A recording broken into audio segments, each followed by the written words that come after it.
नमस्कार दोस्तों, स्वागत है आपका हमारा YouTube चैनल आज की पंचायत में। आप हमारा प्रोग्राम देख रहे हैं बेस्ट न्यूज एनालिसिस। तो आज बेस्ट न्यूज एनालिसिस में न्यूज लाए हैं हम विकास दुबे के एनकाउंटर की। संदीप चौधरी जी जो कि न्यूज 24 के एंकर हैं, उन्होंने कितना अच्छे तरीके से विकास दुबे के एनकाउंटर को समाप्त किया है, आइए देखते हैं। नमस्कार, मैं हूं संदीप चौधरी और आज सबसे बड़ा सवाल में आप जानते ही हैं, बात होगी विकास दुबे की, उस गुंडे की, उस अपराधी की, उस आतंकवादी की। आज एनकाउंटर में उत्तर प्रदेश की बहादुर एसटीएफ ने उसे मार दिया, एनकाउंटर कर दिया गया। 8 पुलिस वालों को शहीद करने वाला, उनकी हत्या करने वाला, उसका एनकाउंटर कर दिया गया। यही अंजाम होना था, बहुत से लोग कह रहे हैं, और ऐसा ही अंजाम होना चाहिए था। फांसी पर लटका देना चाहिए था उसे।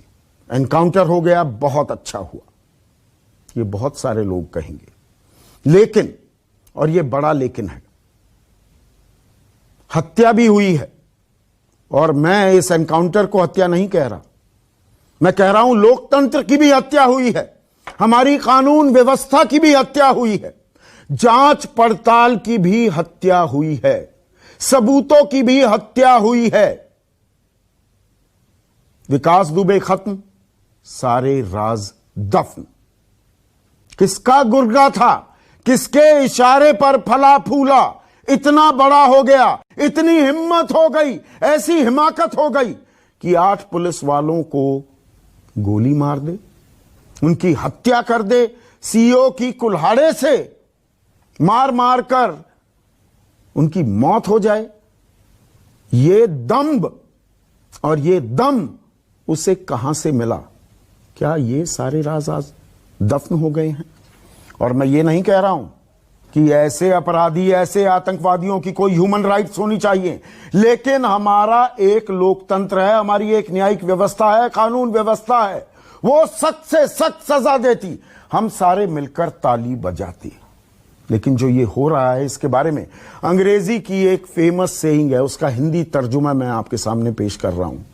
आंख के बदले आंख की जो ये नीति है, आखिरकार क्या हम सबको अंधा बना देगी? और आंख के बदले आंख सबको अंधा बनाती है। लेकिन अभी हम अंधे नहीं हुए हैं, अभी हम सवाल पूछने आपके सामने हैं, और सवाल बहुत हैं। कल मैंने अपने कार्यक्रम की शुरुआत इत्तेफाक शब्द से की थी कि कितने इत्तेफाक हो गए हैं इस विकास दुबे को लेकर। 2 जुलाई को, 2 और 3 जुलाई की दरमियानी रात को 8 पुलिस वालों की हत्या करता है, और 2 दिन तक 3 और 4 तारीख को बिकरू से शिवली 6 किलोमीटर का फासला, वहां जाकर छिप जाता है, किसी को कानो कान खबर नहीं होती। दिए तले अंधेरा। फिर वो Anand Vihar bus terminus, Ghaziabad Delhi border पर इस बस टर्मिनस पहुंच जाता है बस में। वहां से फरीदाबाद, फरीदाबाद से दिल्ली की रेकी करता है, रोहिणी इलाके की, वापस फरीदाबाद, घर से होटल में जाता है। 1:30 बजे वहां दबिश होती है, 1 बजे यह निकल जाता है और पहुंच जाता है महाकाल के दर्शन करने के लिए। 250 रुपए की पर्ची कटवाता है, वीआईपी पर्ची, और वहां के एक गार्ड को जाकर दर्शन के बाद बोलता है, मैं विकास दुबे हूं।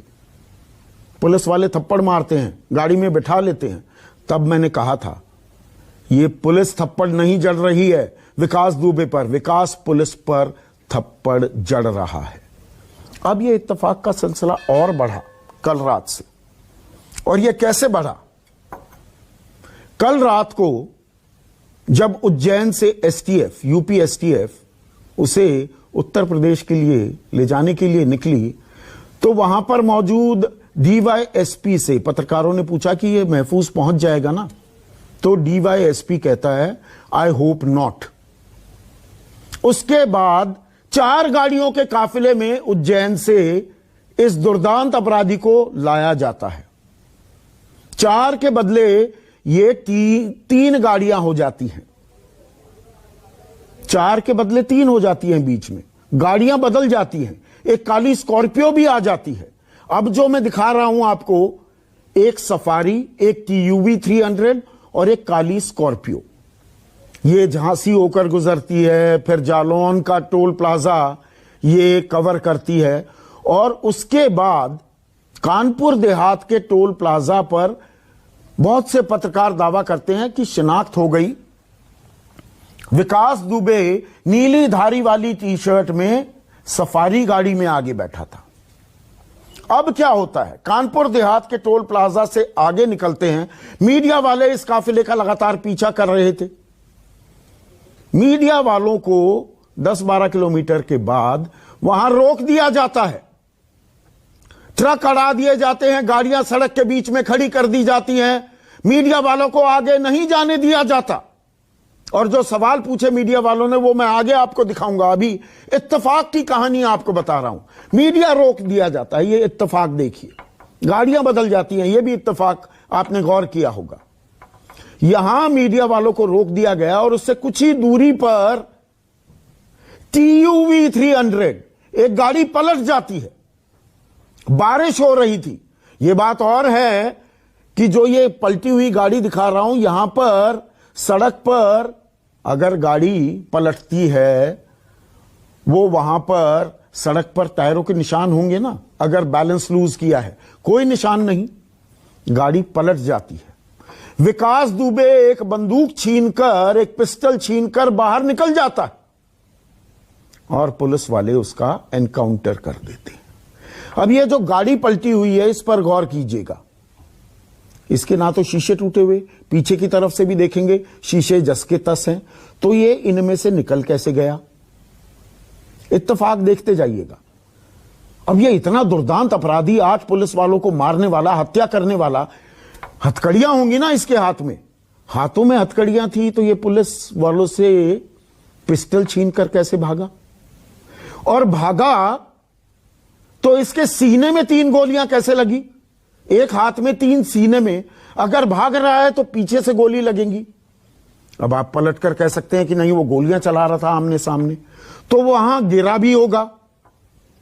तो कपड़े तो, क्योंकि वहां बरसात हो रही थी, कीचड़ में, मिट्टी में लथपथ होने चाहिए थे, पर कपड़े साफ, सिर्फ उन पर खून के धब्बे, क्योंकि 3 गोलियां सीने में लगी हैं। और पुलिस ये बता रही है कि नहीं, इसका एनकाउंटर किया गया है। राजनीति बहुत हो रही है, राजनीतिक सवाल बहुत उठाए जा रहे हैं। मैं पॉइंटेड सवाल पूछता हूं।